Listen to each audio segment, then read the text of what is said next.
Hi, എൻ്റെ പേര് മുഹമ്മദ് സിനാൻ. ഞാൻ നിങ്ങൾക്ക് ഫിനാൻഷ്യൽ മാനേജ്മെൻറ്റ് എന്ന് പറഞ്ഞ സബ്ജക്റ്റാണ് എടുക്കുന്നത്.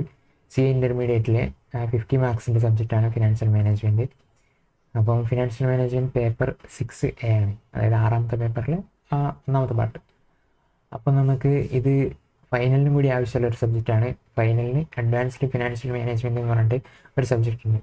സബ്ജക്റ്റ് 100 മാർക്സിൻ്റെ സബ്ജക്റ്റാണ്. അതിൻ്റെ ബേസ് ആയിട്ടുള്ളത് നമ്മുടെ ഇൻ്ററിൻ്റെ ഫിനാൻഷ്യൽ മാനേജ്മെൻ്റ് ആണ്. അപ്പം ഈ ഫിനാൻഷ്യൽ മാനേജ്മെൻറ്റ് എന്താണെന്നും അതിൻ്റെ കാര്യങ്ങൾ എങ്ങനെയാണെന്നും ഒക്കെ നമുക്കൊന്ന് ഡീറ്റെയിൽ ആയിട്ട് നോക്കാം. അപ്പോൾ സ്റ്റാർട്ട് ചെയ്യാം. അപ്പോൾ ഫിനാൻഷ്യൽ മാനേജ്മെൻറ്റിൽ നമുക്ക് ഇൻ്റർമീഡിയറ്റിന് 9 ചാപ്റ്റേഴ്സാണുള്ളത്. അതിൽ 9 ചാപ്റ്റേഴ്സിൽ ഇത് എൻ്റെ മെറ്റീരിയലിലുള്ള ഓർഡറിലാണ് ഞാൻ സെറ്റപ്പ് ചെയ്ത് വെച്ചിട്ടുള്ളത്.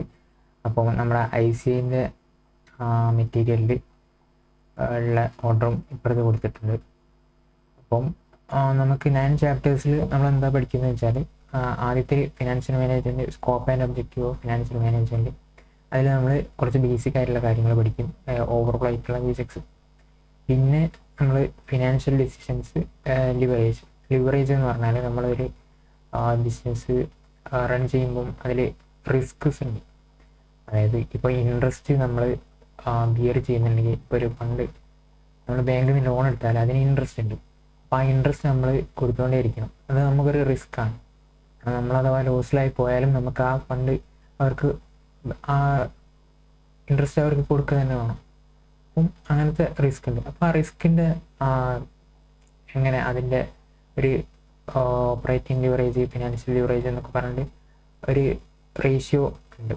അപ്പം അതിനെക്കുറിച്ചും അത് വെച്ചിട്ടുള്ള അനാലിസിസ്, അങ്ങനത്തെ കാര്യങ്ങളാണ് ലിവറേജിൽ പറയുന്നത്.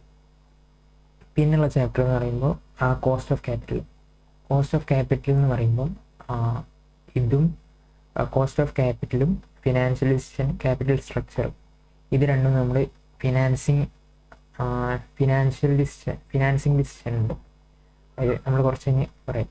അപ്പം അതിൽ വരുന്ന ചാപ്റ്റേഴ്സാണ്. അതായത് നമ്മളൊരു ഇൻവെസ്റ്റ്മെൻ്റ് അല്ല, നമ്മൾ ഇപ്പം നമുക്കൊരു ഫണ്ട് അക്വയർ ചെയ്യുമ്പോൾ, ഇപ്പം നമ്മൾ ക്യാപിറ്റലായിട്ടോ ലോണായിട്ടോ എന്താണ് നമ്മൾ എങ്ങനെയാണ് ഫണ്ട് എടുക്കുന്നത് വെച്ചാൽ അതിന് എത്ര കോസ്റ്റ് വരും, അങ്ങനത്തെ കാര്യങ്ങളാണ് നമ്മൾ കോസ്റ്റ് ഓഫ് ക്യാപിറ്റൽ പഠിക്കുക. പിന്നെ ക്യാപിറ്റൽ സ്ട്രക്ചറിൽ നമ്മളിങ്ങനെ ക്യാപിറ്റലായിട്ട് എത്ര എടുക്കണം, ലോണായിട്ട് എത്ര എടുക്കണം, അങ്ങനത്തെ കാര്യങ്ങൾ. അതായത് ഏത് റേഷ്യോയിൽ എത്ര ഫണ്ട് എടുക്കുമ്പോഴാണ് നമുക്ക് ഓപ്റ്റിമം ആയിട്ടുള്ള നല്ല മിനിമം കോസ്റ്റ് ഓഫ് ക്യാപിറ്റൽ വരുന്നത്, അതേപോലെ നമ്മുടെ ഫേമിൻ്റെ വാല്യൂ കൂടുന്നത്, അങ്ങനത്തെ കാര്യങ്ങളൊക്കെയാണ് നമ്മൾ ക്യാപിറ്റൽ സ്ട്രക്ചറിലൂടെ നോക്കുക. പിന്നെ അടുത്ത ചാപ്റ്റർ എന്ന് പറയുമ്പോൾ financial analysis and planning, ratio analysis. അതായത് റേഷ്യോസ്, നമ്മൾ ഒരുപാട് റേഷ്യോസ് ഉണ്ട്. കറണ്ട് റേഷ്യോ, പിന്നെ net profit ratio, GP ratio, ഇതൊക്കെ നമുക്ക് കുറച്ചുകൂടി പരിചിതമായ റേഷ്യോസ് ആയിരിക്കും. അപ്പം ഇങ്ങനത്തെ റേഷ്യോസ് വെച്ചിട്ടുള്ള നമ്മൾ ബാലൻസ് ഷീറ്റിനെ അനലൈസ് ചെയ്തിട്ട്, അല്ലെങ്കിൽ ബിസിനസ്സിനെ അനലൈസ് ചെയ്തിട്ട് അതിൻ്റെ സ്റ്റാറ്റസ് എങ്ങനെ ഉണ്ടെന്ന് നമുക്ക് കണ്ടെത്താൻ കഴിയും. അപ്പോൾ അങ്ങനത്തെ കാര്യങ്ങൾ, കുറച്ചധികം റേഷ്യോസിനെ പറ്റി പഠിക്കുന്ന ചാപ്റ്ററാണ് റേഷ്യോ അനാലിസിസ്. പിന്നെ അടുത്ത ചാപ്റ്റർ എന്ന് പറയുമ്പോൾ ഇൻവെസ്റ്റ്മെൻറ്റ് ഡിസിഷൻ. അതായത് നമ്മളൊരു ഇൻവെസ്റ്റ്മെൻറ്റ് നടത്തുമ്പം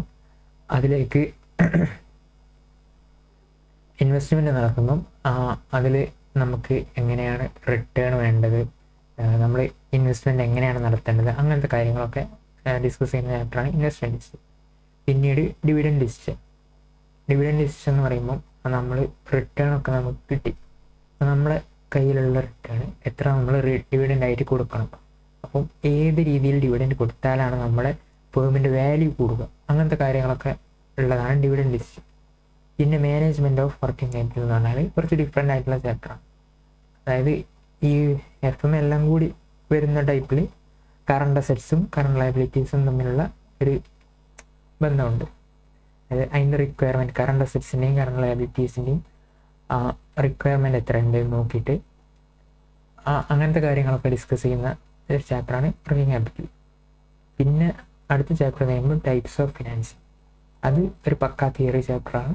അപ്പം ഇങ്ങനത്തെ ഒരു 9 ചാപ്റ്ററാണ് നമുക്ക് പഠിക്കാനുള്ളത്. അപ്പം ഓരോന്നായിട്ട് നമുക്ക് പഠിച്ച് പോകാം. അപ്പോൾ അതിൽ നമ്മൾ ആദ്യം എടുക്കാൻ പോകുന്നത് scope and objective of financial management, അതുപോലെ തന്നെ കുറച്ച് ബേസിക് ആയിട്ടുള്ള ടൈം വാല്യൂ ഓഫ് മണി, അങ്ങനത്തെ കുറച്ച് കാര്യങ്ങളാണ് നമ്മൾ ആദ്യത്തെ ക്ലാസ്സിൽ പഠിക്കുക. നമുക്ക് അത് നോക്കാം.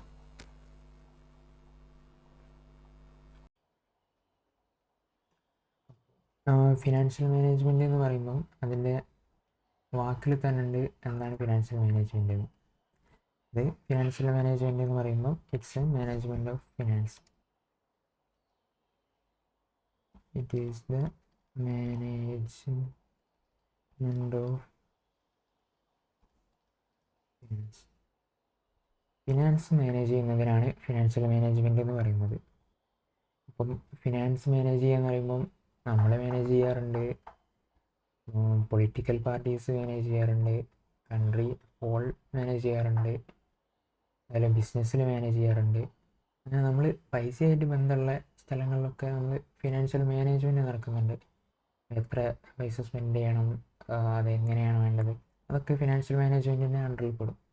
അപ്പോൾ നമുക്ക് ബിസിനസ്സിൽ എങ്ങനെയാണ് ഫിനാൻഷ്യൽ മാനേജ്മെൻറ്റ്, അതിൻ്റെ കാര്യങ്ങൾ എങ്ങനെയാണ്, അതൊക്കെയാണ് നമുക്ക് പഠിക്കാനുള്ളത്. അപ്പം ബിസിനസ്സിലേക്ക് നമ്മൾ വരുമ്പം നമ്മൾ ആദ്യകാലങ്ങളിൽ ഏർലിയർ ടൈംസിൽ നമ്മൾ ഫിനാൻഷ്യൽ മാനേജ്മെൻറ്റ് യൂസ് ചെയ്തുകൊണ്ടിരുന്നത് mergers, acquisition, entity, sale time, ഇങ്ങനത്തെ ക്രൂഷ്യലായിട്ടുള്ള ടൈംസിലായിരുന്നു നമ്മൾ ഫിനാൻഷ്യൽ മാനേജ്മെൻറ്റിന് യൂസ് ചെയ്തുകൊണ്ടിരുന്നത്.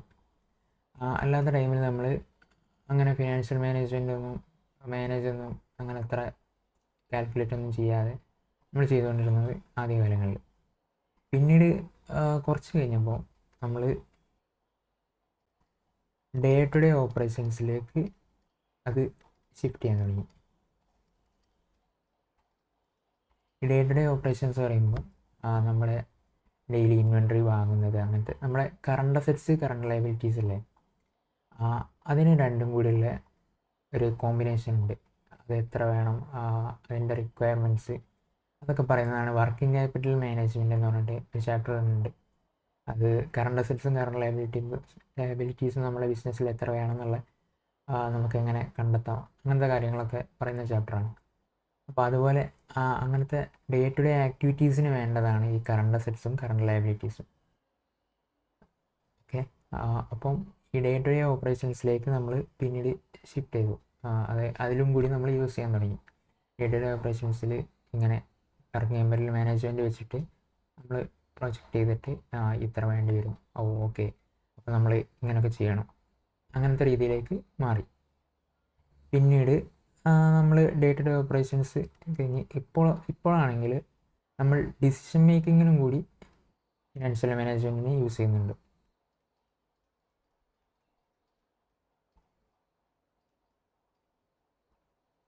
ഡിസിഷൻ മേക്കിങ്ങിന് പണ്ട് നമ്മൾ അങ്ങനെ യൂസ് ചെയ്യാറില്ലായിരുന്നു. ഇപ്പം നമ്മൾ പ്രൊജക്ഷൻസിന്, അതായത് റേഷ്യോസ് വെച്ചിട്ട് അനലൈസ് ചെയ്യുക, അങ്ങനത്തെ കാര്യങ്ങൾ.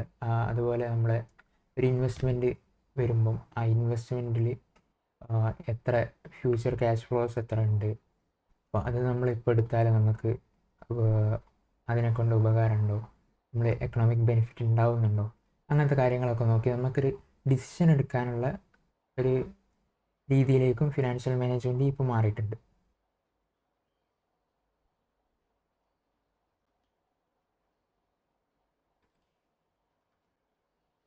പിന്നെ നിങ്ങൾ എക്സാമിന് എഴുതുമ്പോൾ നമ്മൾ ചില ക്വസ്റ്റ്യൻസിൽ അസംഷൻസ് എടുക്കും. ഈ അസംഷൻസ് ചിലപ്പോൾ അത് നമ്മൾ പിന്നീട് ചാപ്റ്റേഴ്സ് വരുമ്പോൾ അത് നമ്മൾ പറയും. അപ്പം ഈ അസംഷൻസ് ചിലത് എടുക്കുന്നതായിട്ടില്ല നമ്മൾ ചെയ്തതിൻ്റെ അസംഷൻസ്. അപ്പോൾ നമ്മൾ എന്ത് അസംഷനാണ് എടുത്തതെന്ന് വെച്ചാൽ ആ ആൻസറിൻ്റെ അവിടെ നമ്മൾ നോട്ട് അസംഷൻ എന്ന് പറഞ്ഞിട്ട് എഴുതിയിട്ട് അങ്ങനെ വെക്കുകയാണെങ്കിൽ നമുക്ക് മാർക്ക് കിട്ടും. അപ്പോൾ ഈ അസംഷൻ്റെ കാര്യം എല്ലാവരും ഒന്ന് ശ്രദ്ധിക്കുക. അസംഷൻ നമ്മൾ എടുക്കുന്നുണ്ടെങ്കിൽ അത് ആൻസറിൻ്റെ പാർട്ടായിട്ട് എടുക്കുക, എന്നാലും നമുക്ക് മാർക്കൊന്നും യൂസ് ചെയ്യാതെ ഒരു ബെറ്റർ മാർക്ക് സ്കോർ ചെയ്യാൻ പറ്റും.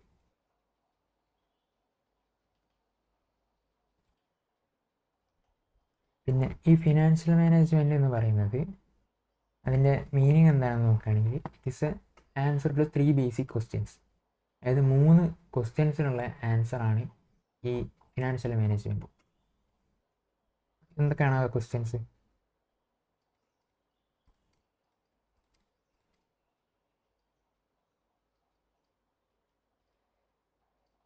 Where to get the money from,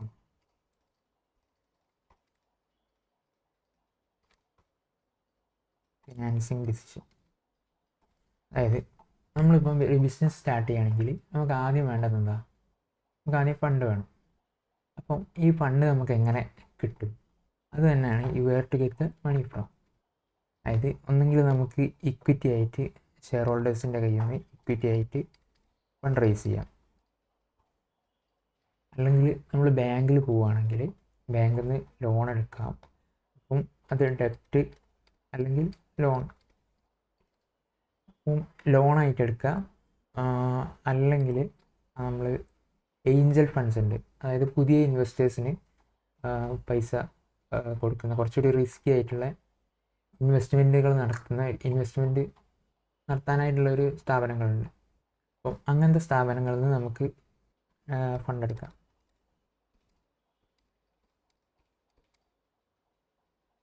Angel funds, Angel investors എന്നൊക്കെ പറയും. അപ്പം അങ്ങനത്തെ ഫണ്ട്സ് എടുക്കാം. അല്ലാതെയും ഒരുപാട് ഫോറിൻ ബാങ്ക്സിൽ നിന്ന് ലോൺ എടുക്കുക, അങ്ങനത്തെ ഒരുപാട് കാര്യങ്ങളിലൂടെ നമുക്ക് ഫണ്ട് റേസ് ചെയ്യാം. അപ്പം ഇതിൽ നമ്മൾ ഏത് റേസ് ചെയ്യും, എങ്ങനെ ഫണ്ട് എടുക്കുമ്പോഴാണ് നമുക്ക് കുറച്ചും കൂടി എഫക്റ്റീവായിട്ട് യൂട്ടിലൈസ് ചെയ്യാൻ കഴിയുന്നത്, കുറച്ചും കൂടി കുറഞ്ഞ ചിലവിൽ ഇതിലേതാണ് നമുക്ക് കിട്ടുക?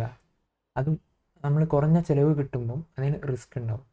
ഇപ്പം ഇക്വിറ്റിക്ക് നമ്മൾ നോക്കുമ്പോൾ ഇക്വിറ്റിക്ക് റിട്ടേൺ കുറച്ചധികം കൊടുക്കണം നമ്മൾ. കാരണം ഈ ഇക്വിറ്റിൻ്റെ റിട്ടേൺ എന്ന് പറയുമ്പോൾ റിട്ടേൺ ഈ ഷെയർ ഹോൾഡേഴ്സിൻ്റെ റിട്ടേൺ ആണ് നമ്മളെ കോസ്റ്റ്. അതായത് ഷെയർ ഹോൾഡേഴ്സ് എക്സ്പെക്റ്റ് ചെയ്യുന്ന റിട്ടേൺ ഉണ്ടല്ലോ, അത് അത്രയും നമ്മൾ കൊടുക്കണമല്ലോ. അപ്പം അതാണ് നമുക്ക് വരുന്ന കോസ്റ്റ് വരിക. അപ്പം റിട്ടേൺ, ഇക്വിറ്റിൻ്റെ റിട്ടേൺ എപ്പോഴും ഹൈ ആയിരിക്കും. കാരണം ഷെയർ ഹോൾഡേഴ്സിനെ സംബന്ധിച്ച് അതിൽ റിസ്ക് കുറച്ച് ഹൈ ആണ്. കാരണം അവർക്ക് ആ ഇക്വിറ്റി ആകുമ്പം നമ്മുടെ ബിസിനസ് പോവോ ഇല്ലേ എന്നൊന്നും പറയാൻ പറ്റില്ല. അപ്പം അതിനെക്കൊണ്ട് തന്നെ അവർ നന്നായി റിസ്ക് എടുക്കുന്നുണ്ട്. അപ്പോൾ അതിനുള്ള റിട്ടേൺ അവർക്ക് വേണം. എഫ്എമ്മിലുള്ള ബേസിക് ആയിട്ടുള്ള ഒരു കോൺസെപ്റ്റാണ് higher the risk higher the return. Higher the risk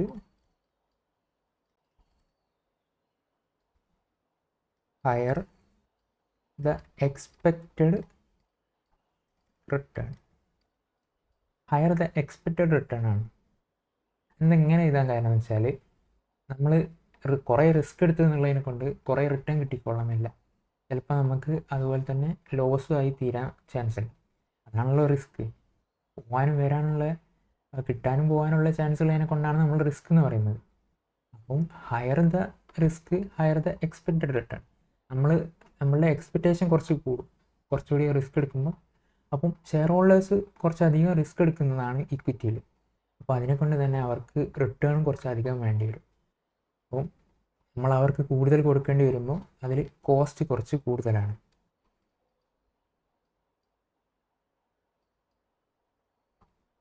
പക്ഷേ നമ്മൾ റിസ്കിൻ്റെ ഭാഗത്തുനിന്ന് ചിന്തിക്കുമ്പോൾ ഇത് ഷെയർ ഹോൾഡേഴ്സിന് റിട്ടേൺ നമ്മൾ കൊടുത്തിട്ടില്ലെങ്കിലും, ഡിവിഡൻഡോ അല്ലെങ്കിൽ ക്യാപിറ്റൽ അപ്രീസിയേഷനോ നമ്മൾ ഒന്നും ചെയ്തിട്ടില്ലെങ്കിലും അവർ നമുക്ക് കമ്പനിക്ക് ബേർഡനില്ല. കാരണം കമ്പനീൻ്റെ ഇക്വിറ്റി ഓണേഴ്സ് അവരാണ്. അവർക്ക് നമ്മൾ കൊടുക്കണമെന്ന് നിർബന്ധമായിട്ട് ഇങ്ങനെ കൊടുക്കണമെന്ന് ഇല്ല. ഇനി നേരെ മറിച്ച് ഡെപ്റ്റ് വരുമ്പോൾ ഡെപ്റ്റ് റിട്ടേൺ എക്സ്പെക്റ്റ് ചെയ്യുന്നത് വളരെ കുറവാണ്. കാരണം ഇവർക്ക് ഫിക്സ്ഡ് ആയിട്ടുള്ള ഇൻട്രസ്റ്റ് നമ്മൾ കൊടുത്തുകൊണ്ടേയിരിക്കണം.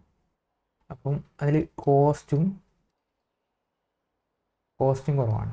അവരുടെ എക്സ്പെക്റ്റേഷൻ കുറവാണ്, കോസ്റ്റും കുറവാണ്. ബട്ട് നമ്മുടെ കമ്പനിയെ സംബന്ധിച്ചിടത്തോളം റിസ്ക് കുറച്ച് കൂടുതലാണ്.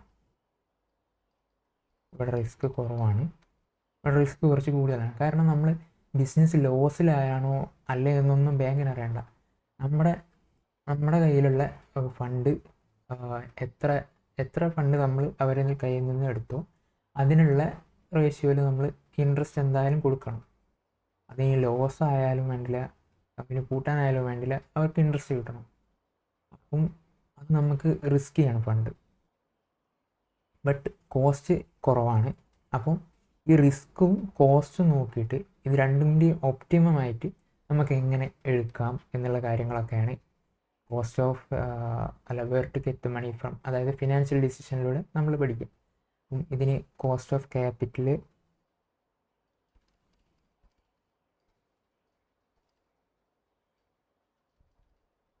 ക്യാപിറ്റൽ സ്ട്രക്ചർ എന്നൊക്കെ പറഞ്ഞ 2 ചാപ്റ്റേഴ്സ് ഉണ്ട്. അപ്പോൾ ആ ചാപ്റ്റേഴ്സിൽ നമ്മൾ കുറച്ചുകൂടി ഡീപ്പായിട്ട് ഇതിനെ പറ്റിയൊക്കെ പഠിക്കും.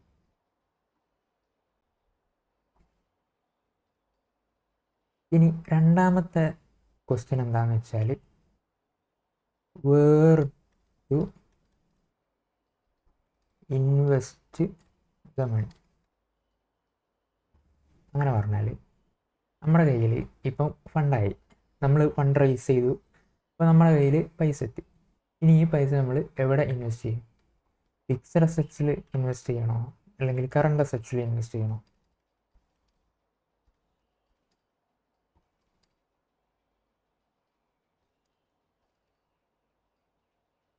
നമ്മുടെ കയ്യിൽ ഒരുപാട് ലോങ് ടേം ആയിട്ടുള്ള മെഷീനറീസ് നമ്മൾ വാങ്ങുന്നുണ്ടെന്ന് വിചാരിച്ചു, വാങ്ങാൻ ഉദ്ദേശിച്ചിട്ടുണ്ട്. അപ്പോൾ നമ്മുടെ മെഷീനറിയിലൂടെയാണ് നമ്മൾ മെയിനായിട്ട് പ്രൊഡക്ഷൻ നടത്തുന്നതെന്ന് വെച്ചാൽ നമുക്ക് കൂടുതലും വേണ്ടി വരിക ഫിക്സഡ് അസറ്റ്സ് ആയിട്ടുള്ള മെഷീനറീസാണ്. ഇനി നമ്മൾ മാനുവൽ ലേബറാണ് നോക്കുന്നതെങ്കിൽ നമ്മുടെ കയ്യിൽ കറണ്ട് അസറ്റ്സ് ആയിരിക്കും വേണ്ടി വരിക. അതായത് ക്യാഷും വേജസ് കൊടുക്കാനും അതിനൊക്കെയുള്ള നമ്മളെ ക്യാഷ് അതുപോലെ തന്നെ ഇൻവെൻട്രീസ് അങ്ങനത്തെ കാര്യങ്ങളായിരിക്കും നമുക്ക് കൂടുതൽ വേണ്ടി വരിക.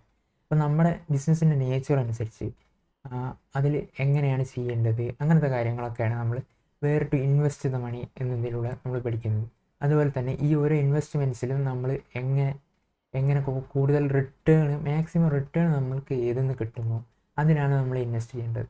അപ്പം അത് റിട്ടേൺ എങ്ങനെ കാൽക്കുലേറ്റ് ചെയ്യുക അങ്ങനത്തെ കാര്യങ്ങളൊക്കെയാണ് നമ്മൾ ഈ ഇൻവെസ്റ്റ്മെൻറ്റ് ഡിസിഷൻ, അതായത് where to invest the money from, ഇതാണ് ഇൻവെസ്റ്റ്മെൻറ്റ് ഡിസിഷൻ എന്ന് പറയുന്നത്, ഇതിൽ പഠിക്കുന്നത്. ഇതിന് സെപ്പറേറ്റ് ആയിട്ട് ഒരു ചാപ്റ്റർ ഉണ്ട്, ഇൻവെസ്റ്റ്മെൻറ്റ് ഡിസിഷൻ. അതിൽ നമ്മൾ ഡീറ്റെയിൽ ആയിട്ട് ഇതിനെപ്പറ്റി പഠിക്കും.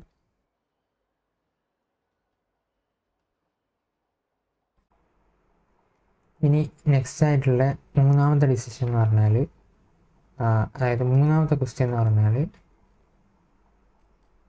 How much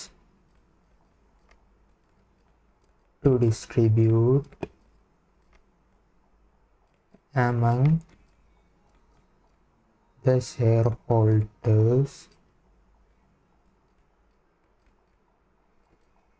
to keep them satisfied. Dividend decision. അതായത് ഇനി മൂന്നാമത്തെ ക്വസ്റ്റ്യൻ എന്ന് പറഞ്ഞാൽ നമ്മൾ ഇൻവെസ്റ്റ് ചെയ്തു, അപ്പോൾ ഇൻവെസ്റ്റ് ചെയ്തതിന് നമുക്ക് റിട്ടേൺ കിട്ടി. ഇനി നമുക്ക് കിട്ടിയ റിട്ടേണിന് നമ്മൾ എത്രയാണ് ഷെയർ ഹോൾഡേഴ്സിന് ഡിവിഡൻ്റായിട്ട് ഡിസ്ട്രിബ്യൂട്ട് ചെയ്യേണ്ടത് അല്ലെങ്കിൽ റിട്ടേൺ ആയിട്ട് കൊടുക്കേണ്ടത് എന്നുള്ള കാര്യങ്ങളാണ് നമ്മൾ മൂന്നാമത്തെ ക്വസ്റ്റ്യനിലൂടെ ആൻസർ ചെയ്യാൻ നോക്കുന്നത്. അപ്പം അതിനെക്കുറിച്ച് ഡീറ്റെയിൽ ആയിട്ട് നമ്മൾ ഡിവിഡൻഡ് ഡിസിഷൻ എന്ന് പറഞ്ഞ ചാപ്റ്ററിലൂടെ പഠിക്കും. അപ്പം അതിലെന്തൊക്കെ വരുന്നത് വെച്ചാൽ നമ്മൾ എത്രയാണ് ഓരോ സ്റ്റേജിലുള്ള കമ്പനീസ് ഉണ്ട്. ഇപ്പം ഗ്രോത്ത് സ്റ്റേജിലുള്ള കമ്പനീസ് ഉണ്ടാവും, മെച്യൂർഡ് ആയിട്ടുള്ള കമ്പനീസ് ഉണ്ടാവും, ഡിക്ലൈനിങ് സ്റ്റേജിലുള്ള കമ്പനീസ് ഉണ്ടാവും. അപ്പം ഓരോ കമ്പനീസിലും ഡിവിഡൻഡ് ഡിക്ലെയർ ചെയ്യേണ്ട എത്രയാണ് ഡിവിഡൻഡ് ഡിക്ലെയർ ചെയ്യേണ്ടത്, അത് ഡിക്ലെയർ ചെയ്താൽ അതിൻ്റെ ഫേമിൻ്റെ വാല്യൂവിനെ എങ്ങനെ ബാധിക്കും, അങ്ങനത്തെ കാര്യങ്ങളൊക്കെയാണ് നമ്മൾ ആ ഡിവിഡൻഡ് ഡിസിഷൻ എന്ന് പറഞ്ഞ ചാപ്റ്ററിലൂടെ പഠിക്കും. അപ്പം അതാണ് മൂന്നാമത്തെ ക്വസ്റ്റ്യൻ. ഇങ്ങനത്തെ 3 ക്വസ്റ്റ്യൻസിനാണ് നമ്മുടെ ഫിനാൻഷ്യൽ മാനേജ്മെൻറ്റ് ബേസിക്കലി ആൻസർ ചെയ്യുന്നത്. ഇനി നമുക്ക് ഫിനാൻഷ്യൽ മാനേജ്മെൻറ്റിൻ്റെ ഒബ്ജക്റ്റീവ് എന്താണെന്ന് നോക്കാം. Objectives of financial management.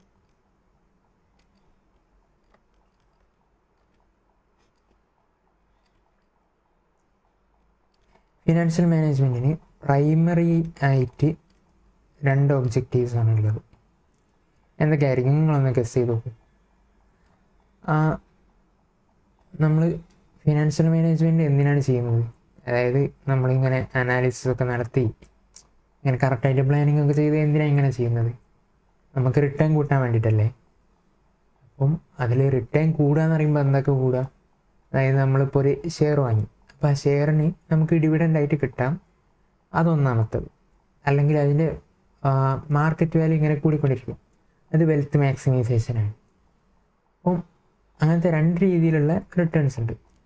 അതുപോലെ തന്നെ നമ്മൾ പറയുമ്പോൾ വെൽത്ത് മാക്സിമൈസേഷനും പിന്നെ പ്രോഫിറ്റ് മാക്സിമൈസേഷനും, ഇത് രണ്ടുമാണ് ഫിനാൻഷ്യൽ മാനേജ്മെൻറ്റിൻ്റെ പ്രൈമറി ആയിട്ടുള്ള ഒബ്ജക്റ്റീവ്സ്.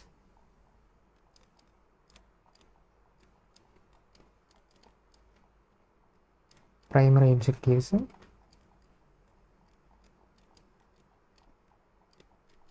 വെൽത്ത് മാക്സിമൈസേഷൻ പിന്നെ പ്രോഫിറ്റ് മാക്സിമൈസേഷൻ.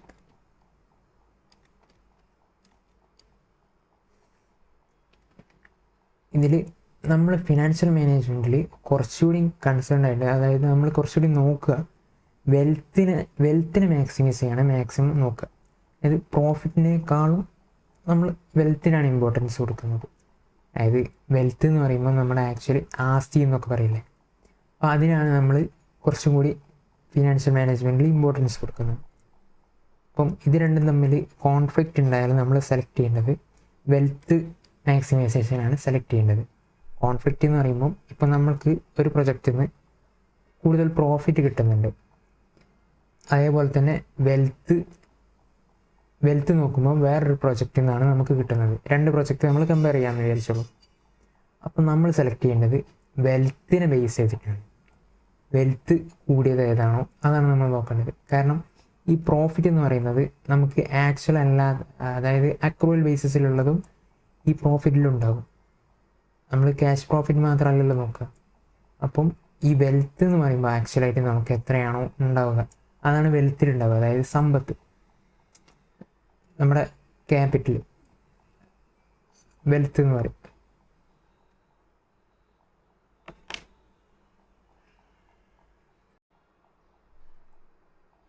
അപ്പം നമ്മൾ വെൽത്തിനാണ് ഇമ്പോർട്ടൻസ് കൊടുക്കേണ്ടത്. അത് ഒന്ന് ശ്രദ്ധ വെക്കുക. പിന്നെ ഇനി FM-ലെ ബേസിക് ആയിട്ടുള്ളൊരു കാര്യമാണ്, നിങ്ങൾക്ക് എല്ലാവർക്കും അറിയുന്നൊരു കാര്യമായിരിക്കും. Higher the risk higher the expected return. നമ്മൾ കൂടുതൽ റിസ്ക് എടുക്കുമ്പോൾ നമ്മളുടെ റിട്ടേണിൻ്റെ എക്സ്പെക്റ്റേഷനും കൂടും. അതൊന്നും ഇങ്ങനെ പറയുന്നത്, നമ്മൾ ഇതുവരെ കേട്ടിട്ടുണ്ടാവുക higher the risk higher the return എന്നായിരിക്കും. പക്ഷെ നമുക്ക് റിസ്ക് എടുക്കുന്നതിനനുസരിച്ചുള്ള റിട്ടേൺ എപ്പോഴും കിട്ടിക്കൊള്ളുന്നില്ല. കാരണം എപ്പോഴും അങ്ങനെ കിട്ടുന്നുണ്ടെങ്കിൽ അതിന് നമുക്ക് റിസ്ക് എന്ന് പറയണ്ടല്ലോ. റിസ്ക് എന്ന് പറഞ്ഞാൽ നമുക്ക് കിട്ടാനും നഷ്ടപ്പെടാനുള്ള സാധ്യത ഉള്ളതിനെ കൊണ്ടാണ് നമ്മൾ റിസ്ക് എന്ന് പറയുന്നത്. അപ്പം നമ്മളുടെ എക്സ്പെക്റ്റേഷൻ കൂടും. അതായത് റിസ്ക്, നമ്മൾ കൂടുതൽ റിസ്കി ആയിട്ടുള്ള ഫണ്ട്സ് എടുക്കുമ്പോൾ, അതായത് നമ്മളിപ്പം ഇൻവെസ്റ്റ്മെൻ്റ് ഒക്കെ നടത്തുമ്പം ഇക്വിറ്റി ഇൻവെസ്റ്റ്മെൻ്റ് ആണെങ്കിൽ നമ്മൾ ആ കമ്പനി പൂട്ടിപ്പോയാലും നമ്മൾ സഹിക്കണം. അപ്പം അങ്ങനത്തെ കേസസിൽ നമ്മൾ കുറച്ചും കൂടി ഹയർ റിട്ടേൺ ആയിരിക്കും നമ്മൾ എക്സ്പെക്റ്റ് ചെയ്യുന്നത്. അപ്പോൾ അതുപോലെ തന്നെ നമ്മൾ എത്രയാണ് റിസ്ക് എടുക്കുന്നത് അതിനനുസരിച്ചുള്ള റിട്ടേൺ ആയിരിക്കും നമ്മളുടെ എക്സ്പെക്റ്റേഷൻ. അപ്പോൾ അതെപ്പോഴും ഒന്ന് മനസ്സിൽ വെച്ചിരിക്കുക. ഇതൊരു കീ ആയിട്ടുള്ള കോൺസെപ്റ്റാണ്. പിന്നീട്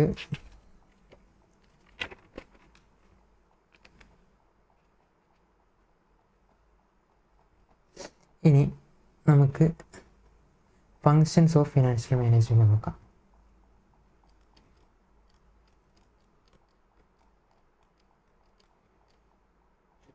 അതായത് ഫിനാൻഷ്യൽ മാനേജ്മെൻറ്റിന് മെയിനായിട്ട് 2 ഫങ്ഷൻസാണ്. ഒന്നാമത്തത് പ്രൊക്യൂർമെൻറ്റ് ഓഫ് ഫണ്ട്സ്, രണ്ടാമത്തത് utilisation of funds. Procurement of funds എന്ന് പറഞ്ഞാൽ നമ്മളെ ഫിനാൻസിങ് ഡിസിഷൻ നമ്മൾ പഠിച്ചിട്ടില്ലേ, ഞാൻ പറഞ്ഞിട്ടില്ലായിരുന്നു. അപ്പോൾ അതിൻ്റെ ഭാഗമാണ് പ്രൊക്യൂർമെൻറ്റ് ഓഫ് ഫണ്ട്സ്. പിന്നെ യൂട്ടിലൈസേഷൻ ഓഫ് ഫണ്ട്സ് എന്ന് പറഞ്ഞാൽ നമ്മൾ ഇൻവെസ്റ്റ്മെൻറ്റ് ഡിസിഷൻ അതുമായിട്ട് ബന്ധപ്പെട്ടതാണ് യൂട്ടിലൈസേഷൻ ഓഫ് ഫണ്ട്സ്. അതായത് പ്രൊക്യൂർമെൻ്റ് എന്ന് പറയുമ്പോൾ നമ്മൾ എവിടെ നിന്ന് ഫണ്ട് എടുക്കുന്നു, എങ്ങനെയൊക്കെ അത് അക്വയർ ചെയ്യുന്നു, അങ്ങനത്തെ കാര്യങ്ങളാണ് പ്രൊക്യൂർമെൻ്റ് ഓഫ് ഫണ്ട്സ്. ഇൻവെസ്റ്റ്മെൻറ്റിൽ നമ്മൾ അത് എവിടെ ഇൻവെസ്റ്റ് ചെയ്യുന്നു, അങ്ങനത്തെ കാര്യങ്ങളാണ് ഇൻവെസ്റ്റ്മെൻറ്റ് ഓഫ് ഫണ്ട്സ്. അപ്പം ഇത് 2 പാർട്ടായിട്ട് നമുക്ക് തിരിക്കാം. ഒന്നാമത്തത് പ്രൊക്യൂർമെൻ്റ് ഓഫ് ഫണ്ട്സ്,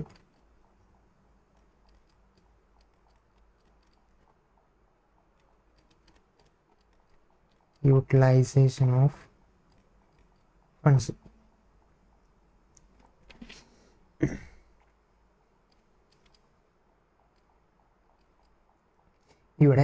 ഇവിടെ നമ്മുടെ ഒബ്ജക്റ്റീവ് എന്താ? നമ്മളൊരു ഫണ്ട് എടുക്കുമ്പം നമ്മുടെ ഒബ്ജക്റ്റീവ് എന്തായിരിക്കും നിങ്ങളൊന്ന് ആലോചിച്ചു. അപ്പോൾ നമ്മൾ ഒരു ലോൺ എടുക്കുകയാണ്. ലോണിൽ നമ്മൾ ഇൻട്രസ്റ്റ് റേറ്റ് കൂടിയ ലോണാണ് എടുക്കുക, കുറഞ്ഞ ലോണാണ് എടുക്കുക. നമ്മളെപ്പോഴും നമുക്ക് കോസ്റ്റ് കുറഞ്ഞതല്ലേ നമ്മൾ എടുക്കുകയുള്ളൂ.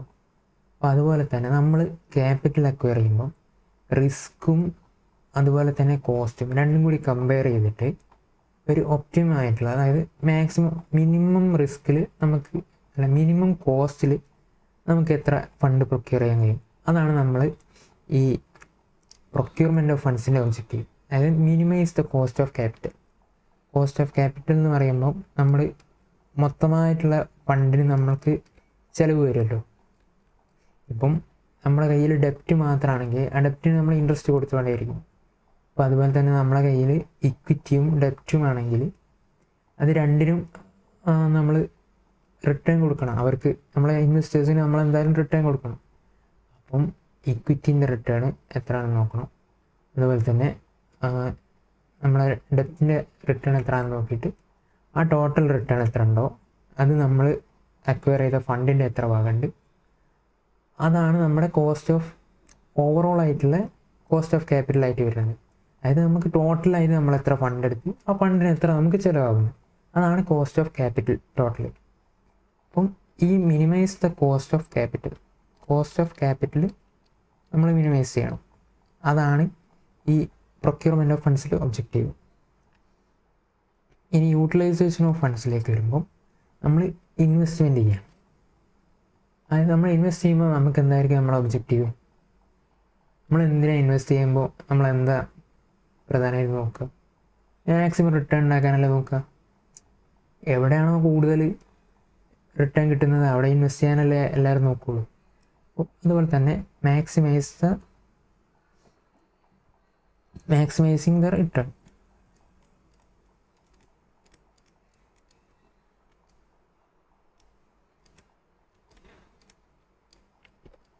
റിട്ടേൺ മാക്സിമൈസ് ചെയ്യാനാണ് നമ്മൾ, അതായത് അതിൻ്റെ ഒബ്ജക്റ്റീവ് എന്ന് പറഞ്ഞാൽ റിട്ടേൺ മാക്സിമൈസ് ചെയ്യുക, അതാണ് നമ്മുടെ objective.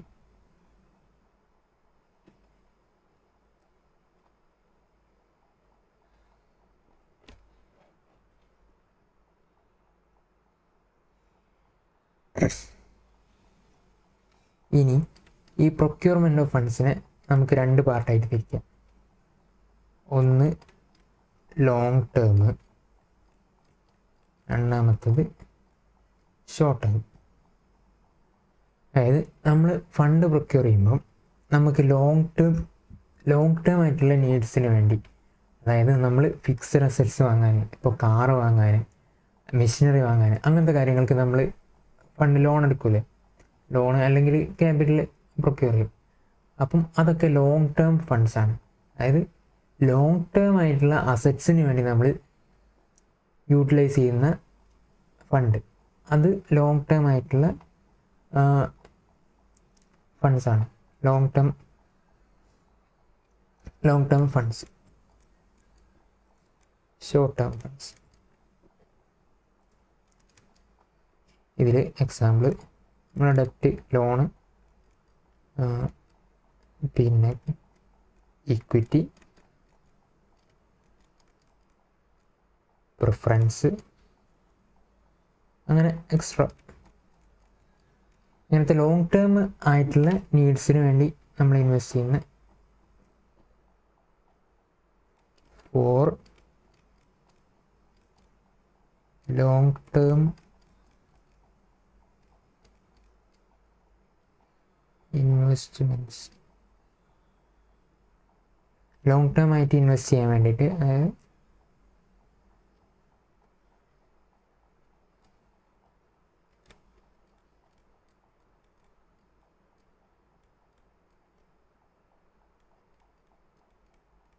Four buying non current assets. Non current assets നമ്മൾ പ്രൊക്യൂർ ചെയ്യാൻ, അതായത് ലോങ് ടേം ആയിട്ടുള്ള അസറ്റ്സ് നമ്മൾ പ്രൊക്യൂർ ചെയ്യാൻ വേണ്ടി എടുക്കുന്ന ഫണ്ട്സാണ് ലോങ് ടേം ഫണ്ട്സ്. അതുപോലെ തന്നെ നമ്മൾക്ക് പിന്നെ ഷോർട്ട് ടേം ആയിട്ടുള്ള ഫണ്ട്സിൻ്റെ നീഡ്സ് ഉണ്ടാവും. ഈ ഷോർട്ട് ടേം ഫണ്ട്സ് എന്ന് പറയുമ്പം നമ്മൾ ഡേ ടു ഡേ ഓപ്പറേഷൻസിന് വേണ്ടി ചിലവഴിക്കുന്ന ഫണ്ട്സാണ്. അങ്ങനെ പറഞ്ഞാൽ ഇപ്പം നമുക്ക് കറണ്ട് അസറ്റ്സ്, ഇപ്പം ഇൻവെൻട്രീസ് നമുക്ക് ഡേ ലൈഫിന് ആവശ്യമുള്ളതാണ്. പിന്നെ ക്യാഷ് നമുക്ക് ഡേ ലൈഫിന് വേജസ് കൊടുക്കാൻ അങ്ങനത്തെ കാര്യങ്ങൾക്കൊക്കെ നമുക്ക് ക്യാഷ് ആവശ്യമുള്ളതാണ്. അപ്പോൾ ഈ ക്യാഷ് നമ്മുടെ കയ്യിൽ ഇല്ല. അപ്പോൾ നമ്മൾ എന്ത് ചെയ്യും? ഇപ്പം ചില അധിക കമ്പനീസിലൊക്കെ ബാങ്ക് ഓടി എന്ന് പറഞ്ഞൊരു സംഭവമുണ്ട്, അത് അറിയണ്ടാവും നിങ്ങൾക്ക്. അപ്പം ബാങ്ക് ഓടി എന്ന് പറഞ്ഞാൽ നമുക്കൊരു ബാങ്കിൻ്റെ ലിമിറ്റ് 0 ബാലൻസിലും, അതായത് ഒരു ലോൺ പോലെ തന്നെ ഒരു ലിമിറ്റ് ഉണ്ടാവും. ഒരു 2 ലക്ഷം അല്ലെങ്കിൽ 3 ലക്ഷം, അങ്ങനെ ചെറിയ ചെറിയതാണെങ്കിൽ എത്രയൊക്കെ ഉണ്ടാവും. അല്ലെങ്കിൽ 10, 50, 60 ലക്ഷം രൂപ വരെ ഓടി കിട്ടുന്നതുണ്ട്. അപ്പം അത്രയും എമൗണ്ടിൽ നമുക്ക് ലോൺ പോലെ എടുക്കാം. അതായത് ഒരു ബാങ്ക് അക്കൗണ്ട് പോലെ നമുക്ക് യൂസ് ചെയ്യാം. അതിന് അത്ര വരെ പോകുള്ളൂ. അതിൻ്റെ അപ്പുറത്തേക്ക് നമുക്ക് എടുക്കാൻ കഴിയില്ല. അപ്പോൾ നമ്മുടെ അക്കൗണ്ടിൽ ഒരു 2 ലക്ഷം നമ്മൾ ഇട്ട് വെച്ച് എന്നിട്ട് ആ യൂട്ടിലൈസ് ചെയ്തിട്ട് അങ്ങനെ പോകുന്ന മാതിരി ഉണ്ടാവും. അപ്പം അങ്ങനത്തെ ഒരു സംവിധാനമുണ്ട്. അപ്പം അതാണ് ബാങ്ക് ഓവർഡ്രാഫ്റ്റ്. അങ്ങനെ ബാങ്ക് ഓടി നമ്മുടെ കയ്യിൽ ക്യാഷ് ഇല്ലാന്നുണ്ടെങ്കിൽ ബാങ്ക് ഓടി എടുക്കും നമ്മൾ. അപ്പം ബാങ്ക് ഓടി ഒരു ഷോർട്ട് ടേം ഫണ്ട്സാണ്. അതുപോലെ തന്നെ ട്രേഡ് പേയബിൾസ്, അതായത് നമ്മുടെ ഈ ക്രെഡിറ്റേഴ്സ് ഉണ്ടല്ലോ, നമ്മൾ സാധനം വാങ്ങിയിട്ട് കുറച്ച് ഡിലേ ചെയ്യും. ഇപ്പം നമ്മളൊരു 10 ലക്ഷത്തിന് സാധനം വാങ്ങി, എന്നിട്ട് നമ്മൾ ഒരു 2-3 മാസത്തെ ടൈം കഴിഞ്ഞിട്ടാണ് നമ്മൾ കൊടുക്കുന്നത്. എന്നാൽ ഈ 10 ലക്ഷം നമ്മൾ ഒരു ലോൺ എടുത്ത പോലെ തന്നെ അല്ലേ? കാരണം ആ 10 ലക്ഷം നമുക്ക് ആ 2 മാസം മുമ്പേ തന്നെ കൊടുക്കേണ്ടതായിരുന്നു. പക്ഷെ നമുക്കത് കൊടുക്കേണ്ടി വന്നില്ല.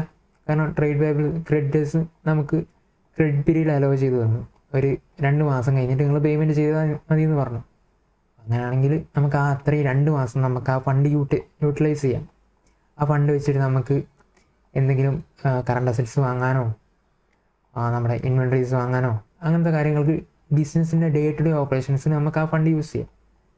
അപ്പം അങ്ങനെ നോക്കുമ്പം ട്രേഡ് പേയബിൾസും നമുക്ക് ഒരു ഷോർട്ട് ടേം ഫണ്ട്സാണ്. ഇത് എന്ന് പറഞ്ഞാൽ നമ്മൾ ഒരു ബാലൻസ് ഷീറ്റ് നമ്മളൊന്ന് മൈൻഡിൽ വെക്കുക. അപ്പം ബാലൻസ് ഷീറ്റിൽ നമ്മുടെ മുകളിൽ വരുന്ന ഐറ്റംസ് ഉണ്ടല്ലോ, അപ്പോൾ ഞാൻ ഒന്ന് കാണിച്ചു തരാം. ഇതിപ്പോൾ ഒരു ബാലൻസ് ഷീറ്റ്.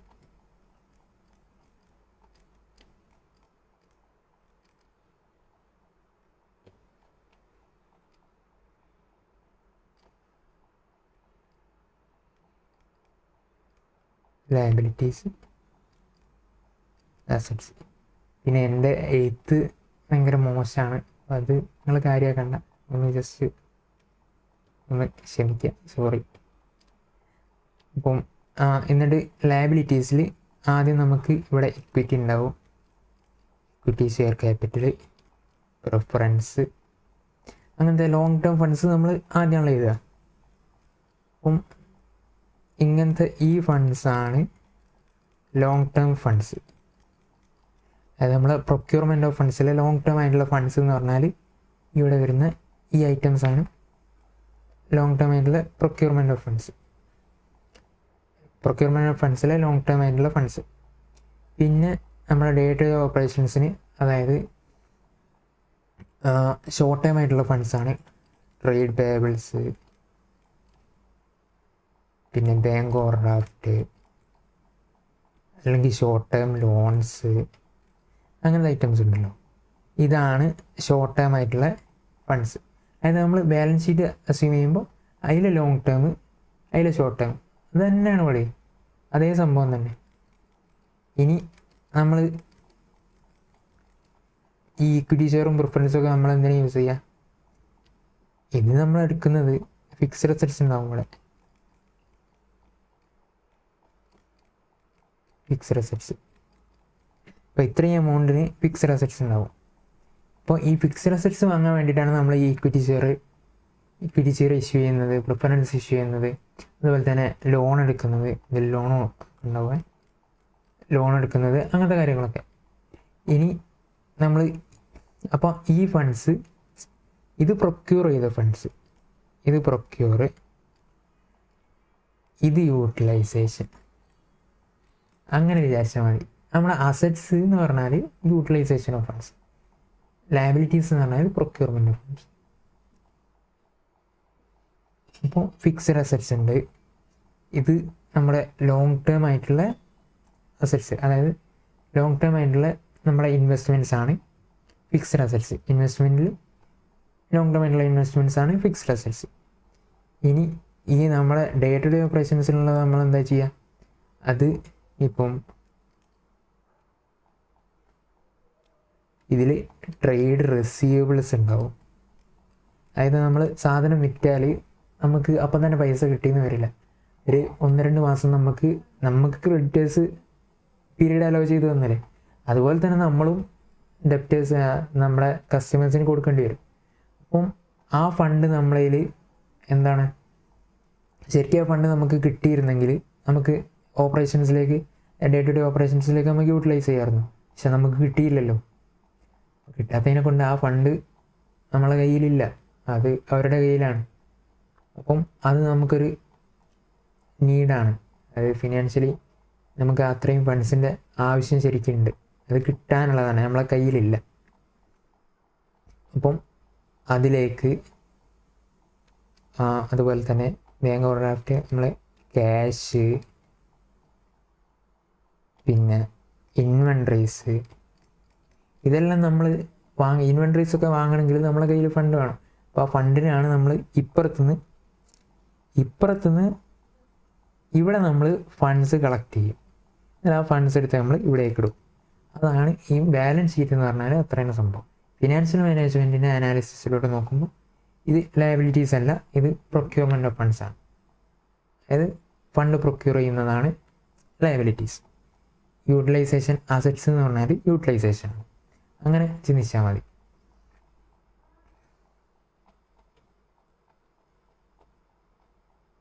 നമ്മളെന്തൊക്കെയാണ് പറഞ്ഞത്? ഷോർട്ട് ടേം, അതുപോലെ തന്നെ ഇവിടെ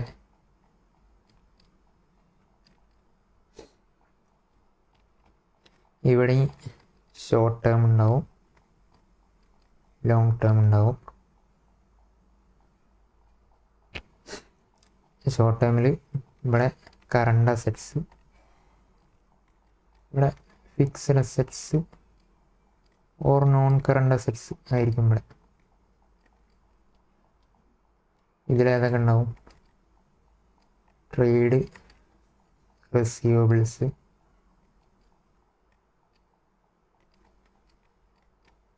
ഇൻവെൻട്രീസ്, ക്യാഷ്, അതർ അസറ്റ്സ്, അങ്ങനെ പലതും, അങ്ങനെ പല പല അസറ്റ്സ്, കറണ്ട് അസറ്റ്സ് നമുക്കുണ്ടാവും. അതുപോലെ തന്നെ ഫിക്സഡ് അസറ്റ്സിൽ മെഷീനറി ഉണ്ടാവും, പ്ലാന്റ് ഉണ്ടാവും, ഇൻടാഞ്ചിബിൾ അസറ്റ്സ് ഉണ്ടാവും. അങ്ങനത്തെ നമുക്ക് നമ്മുടെ ലോങ് ടൈമിലേക്ക് ആവശ്യമുള്ള സാധനങ്ങളൊക്കെ ഫിക്സഡ് അസറ്റ്സ് ആയിട്ട് അതും ഉണ്ടാവും. ഇനി അപ്പം ഈ ലോങ് ടേം ഫണ്ട്സിനെ, ഈ long term funds, short term funds, അപ്പം ഇത് രണ്ടിനെയും നമ്മൾ എന്ത് വിളിക്കും? ഫിനാൻസിങ് ഡിസിഷൻ എന്ന് പറഞ്ഞാൽ ഇതാണ്. അതായത് പ്രൊക്യൂർമെൻറ്റ് ഓഫ് ഫണ്ട്സ് തന്നെയാണ് ഫിനാൻസിങ് ഡിസിഷൻ. അത് ഷോർട്ട് ടേം ആയിട്ടുള്ളതുണ്ട്, ലോങ് ടേം ആയിട്ടുള്ളതുണ്ട്. പിന്നെ അടുത്തത് ഇൻവെസ്റ്റ്മെൻറ്റ് ഡിസിഷൻ. അതായത് യൂട്ടിലൈസേഷൻ ഓഫ് ഫണ്ട്സ് തന്നെയാണ് ഇൻവെസ്റ്റ്മെൻറ്റ് ഡിസിഷനും. പിന്നെ ഇതിൻ്റെ രണ്ടിൻ്റെ ഇവിടെ കണ്ടോ ഷോർട്ട് ടേം, ഷോർട്ട് ടേം ആയിട്ടുള്ള അസറ്റ്സ്, ഷോർട്ട് ടേം ആയിട്ടുള്ള ലയബിലിറ്റീസ്. ഇതെന്താ സംഭവം? ഇത് ഞാൻ പറഞ്ഞിരുന്നു 9th ചാപ്റ്റർ, അതായത് ICAR study material 9th chapter, അതായത് വർക്കിംഗ് ക്യാപിറ്റൽ മാനേജ്മെൻറ്റ് എന്ന് പറയും. അതായത് ഈ ഷോർട്ട് ടേം ആയിട്ടുള്ള ഫണ്ട്സാണ് നമ്മൾ day to day operations use ചെയ്യുക. അതായത് കറണ്ട് അസറ്റ്സ് ആയിട്ടുള്ള ഇൻവെൻട്രീസ്, ക്യാഷ്, അതൊക്കെയാണ് നമുക്ക് വേജസ് പേ ചെയ്യാൻ, അതായത് ഇൻവെൻട്രീസ് പ്രൊഡക്ഷന് വേണ്ടി, അങ്ങനത്തെ കാര്യങ്ങൾക്കൊക്കെ നമുക്ക് യൂസ് ചെയ്യാൻ പറ്റുന്നത് ഷോർട്ട് ടേം ആയിട്ടുള്ള കറണ്ട് അസറ്റ്സ് ആണ്. അപ്പം അതിൻ്റെ ഡേ ടു ഡേ ഓപ്പറേഷൻസിൻ്റെ മാനേജ്മെൻറ്റാണ് വർക്കിംഗ് ക്യാപിറ്റൽ മാനേജ്മെൻറ്റ് എന്ന് നമ്മൾ പറയും. അപ്പം അതിലുൾപ്പെടുന്നതാണ് ഈ ഷോർട്ട് ടേം ആയിട്ടുള്ള ഷോർട്ട് ടേം ലയബിലിറ്റീസും ഷോർട്ട് ടേം അസറ്റ്സും. അപ്പം ഇതിന് നമ്മൾ വർക്കിംഗ് ക്യാപിറ്റൽ മാനേജ്മെൻറ്റ് എന്നും പറയും. അപ്പം ഇതൊന്ന് എഴുതിയെടുക്കേണ്ടവർക്ക് ഒന്ന് എഴുതിയെടുത്തോളൂ കേട്ടോ, ഒന്ന് സ്ക്രീൻഷോട്ട് എടുത്തോളൂ, എന്നിട്ട് ഒന്ന് എഴുതിയെടുത്തോളൂ.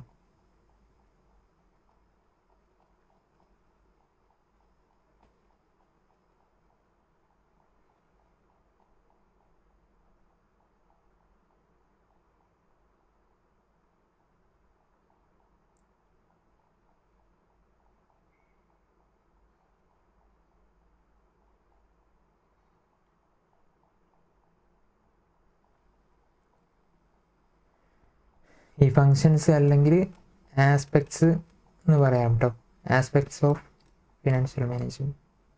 ഇത് നിങ്ങൾ ഈ ക്ലാസ് കേട്ടതിന് ശേഷം ഒന്ന് ICAR സ്റ്റഡി മെറ്റീരിയൽ ഒന്ന് ഗോ ത്രൂ ചെയ്യണേ.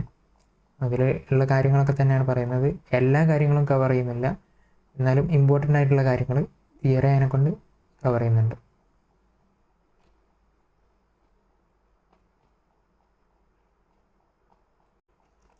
അപ്പം നമ്മൾ പറഞ്ഞു ഫിനാൻഷ്യൽ ഡിസിഷനും ഇൻവെസ്റ്റ്മെൻറ്റ് ഡിസിഷനും നമുക്ക് ബാലൻസ് ഷീറ്റ് നോക്കിയാൽ കിട്ടും. അപ്പോൾ നമുക്ക് ഡിവിഡൻഡ് ഡിസിഷൻ എവിടെ നോക്കിയാൽ കിട്ടും? ഡിവിഡൻഡ് ഡിസിഷന് നമുക്ക് പ്രോഫിറ്റ് ആൻഡ് ലോസിൽ നോക്കിയാൽ കിട്ടും.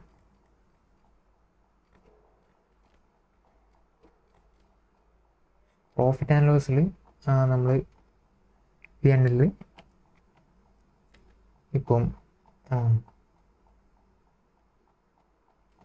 ഇത് ലാസ്റ്റ് P&L ഷെഡ്യൂൾ ഫോർമാറ്റിലുള്ള P&L ആണെങ്കിൽ നമ്മൾ P&L അക്കൗണ്ടാണ് കേട്ടോ. അതായത് റിസർവ്സ് ആൻഡ് സർപ്ലസ് നമ്മൾ ഷെഡ്യൂൾ 3 ബാലൻസ് ഷീറ്റ് പഠിച്ചില്ല നിങ്ങൾ? അപ്പോൾ അതിൽ P&L അക്കൗണ്ട് നമ്മൾ ഉണ്ടാക്കില്ലേ? അപ്പോൾ അതിൽ P&L അക്കൗണ്ടിൽ അല്ലെങ്കിൽ ഫ്രീ റിസർവ്സ് എന്നാണ് നമ്മൾ ഡിവിഡൻഡ് ഡിക്ലെയർ ചെയ്യുക. ലെസ് ഡിവിഡൻഡ് എത്രയാണോ പേ ചെയ്ത് അതവിടെ നമുക്ക് കാണാം. അപ്പോൾ നമുക്ക് ഡിവിഡൻഡ് ഡിസിഷനും ഇത് മൂന്നും നമുക്കൊരു ബാലൻസ് ഷീറ്റും P&L ഉണ്ടെങ്കിൽ നമുക്കതിന്ന് കിട്ടും. ഈ P&L പ്രോഫിറ്റ് ആൻഡ് ലോസ് അക്കൗണ്ടാണ്, അല്ലാതെ നമ്മളെ സാധാ P&L അല്ലേ അക്കൗണ്ടായിട്ട് അക്യുമുലേറ്റ് ചെയ്ത് കിടക്കുന്നതിൽ നിന്ന് നമ്മൾ ഷെഡ്യൂൾ 3 നോക്കുമ്പോൾ അത് ലെസ് ഡിവിഡൻഡ് എന്ന് പറഞ്ഞ് കാണും. അതാണ് ഉദ്ദേശിക്കുന്നത്.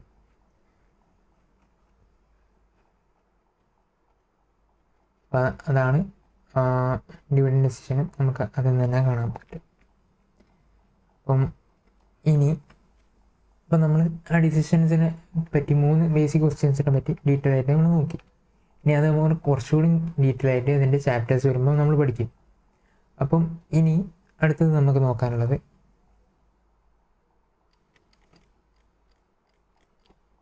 ഫാക്ടേഴ്സ് ഫോർ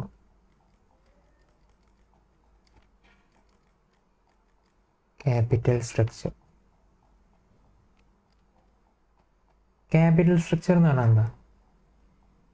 ക്യാപിറ്റൽ സ്ട്രക്ചർ എന്ന് പറഞ്ഞാൽ നമ്മൾ ബാലൻസ് ഷീറ്റ് കാണിച്ചില്ലേ, ഇപ്പം equity share capital, preference, loan, ഇങ്ങനെ ഓരോ ഫണ്ട്സ് ഉണ്ട്. അപ്പോൾ ഇതിൽ ഓരോന്നും എത്ര വേണം, എങ്ങനെ വേണം എന്നുള്ള കാര്യങ്ങളാണ്, ഇതിൻ്റെ അറേഞ്ച്മെൻറ്റ് എത്ര വേണം എന്നുള്ളതാണ് ക്യാപിറ്റൽ സ്ട്രക്ചർ എന്ന് പറയുന്നത്. ഇപ്പോൾ ഒരു equity 10 lakh, preference 5 lakh, loan 5 lakh, total 20 lakh. ഇങ്ങനെ ഇതിൻ്റെ സ്ട്രക്ചർ കണ്ടോ നിങ്ങൾ? അപ്പോൾ ഇതിൻ്റെ ഈ സ്ട്രക്ചർ എങ്ങനെ വേണം, ഈ കാര്യമാണ് നമ്മൾ ക്യാപിറ്റൽ സ്ട്രക്ചറിൻ്റെ ഉള്ളിൽ പഠിക്കുന്നത്. അതായത് അതിനായിട്ട് സെപ്പറേറ്റ് ഒരു ചാപ്റ്റർ ഉണ്ട്. അപ്പം അതിൽ നമ്മൾ ഈ ക്യാപിറ്റൽ സ്ട്രക്ചർ നമ്മൾ എങ്ങനെയാണ് കൺസിഡർ ചെയ്യുന്നതാണ് നോക്കുന്നത്. അതായത് ഇപ്പം ഏത് ഫണ്ട് നമുക്ക് എടുക്കണമെന്ന് എങ്ങനെയാണ് നമ്മൾ ചൂസ് ചെയ്യാം. അതെങ്ങനെ ചൂസ് ചെയ്യാം? നമ്മൾ ഫണ്ട് എപ്പോഴും ചൂസ് ചെയ്യുമ്പോൾ മിനിമം കോസ്റ്റുള്ളതായിരിക്കണം ചൂസ് ചെയ്യേണ്ടത്. നമ്മൾ നേരത്തെ കണ്ടു. പക്ഷേ നമ്മൾ മിനിമം കോസ്റ്റുള്ള ചൂസ് ചെയ്യുമ്പോൾ മിനിമം കോസ്റ്റുള്ള ഏതാണ്? ഡെറ്റാണ് മിനിമം കോസ്റ്റുള്ള ലോൺ. അത് ചൂസ് ചെയ്ത് നമുക്ക് അതെങ്ങനെ വർക്ക് ചെയ്യാം? അതിന് നല്ല റിസ്ക് അല്ലേ? കാരണം നമ്മൾക്ക് ലോസിൽ പോയാൽ പോലും നമ്മളതിൻ്റെ ഇൻട്രസ്റ്റ് അടച്ചുകൊണ്ടേ ഇരിക്കണം. അപ്പം നമ്മൾ എപ്പോഴും ഫണ്ട് സെലക്ട് ചെയ്യുമ്പോൾ റിസ്ക്കും നോക്കണം, അതുപോലെ തന്നെ കോസ്റ്റും നോക്കണം. കുറഞ്ഞ കോസ്റ്റിൽ കുറഞ്ഞ റിസ്കിൽ നമുക്ക് ഫണ്ട് കിട്ടണം, അതാണ് നമ്മൾ നോക്കേണ്ടത്. അല്ലെങ്കിൽ ഇനി ഫണ്ട് ഉണ്ടെങ്കിലും ഇപ്പോൾ റിസ്ക് കൂടിയതാണെങ്കിലും അത് നമ്മുടെ ക്യാപിറ്റൽ സ്ട്രക്ചറിൻ്റെ എത്ര ശതമാനം നമ്മൾ യൂസ് ചെയ്യണം, അതിനൊക്കെ ഡിസിഷൻ എടുക്കേണ്ടത് നമ്മൾ റിസ്ക്കും അതുപോലെ തന്നെ കോസ്റ്റും നോക്കിയിട്ടാണ്. അപ്പം നമുക്ക് ഫാക്ടേഴ്സ് നോക്കാം കുറച്ച്.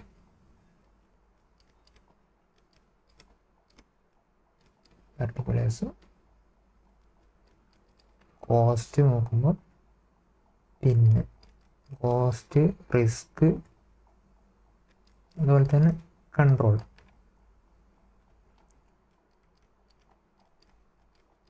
ഇക്വിറ്റി.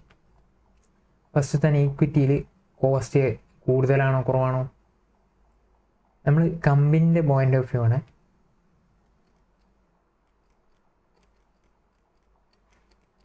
കമ്പനിയുടെ പോയിൻ്റ് ഓഫ് വ്യൂ എന്നാണ് നമ്മൾ ചിന്തിക്കേണ്ടത്. ഇപ്പോൾ നമുക്ക് ഇക്വിറ്റി ഉണ്ട്. ഇക്വിറ്റി എന്ന് പറഞ്ഞാൽ അതിൽ കോസ്റ്റ് കൂടുതലാണോ കുറവാണോ?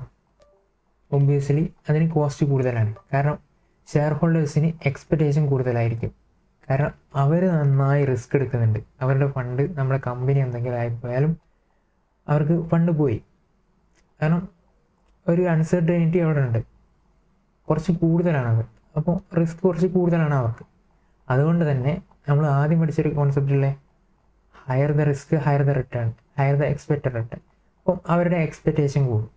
അപ്പം അതുകൊണ്ട് തന്നെ ഇക്വിറ്റിക്ക് കോസ്റ്റ് കൂടുതലായിരിക്കും ഇവിടെ കമ്പനി പോയിൻ്റ് ഓഫ് വ്യൂ എന്നാണ്. അതുപോലെ തന്നെ കമ്പനി പോയിൻ്റ് ഓഫ് വ്യൂ നോക്കുമ്പോൾ റിസ്ക് കുറവാണ്. കാരണം എന്താ? കാരണം ഇവർക്ക് ഒരു മിനിറ്റ്,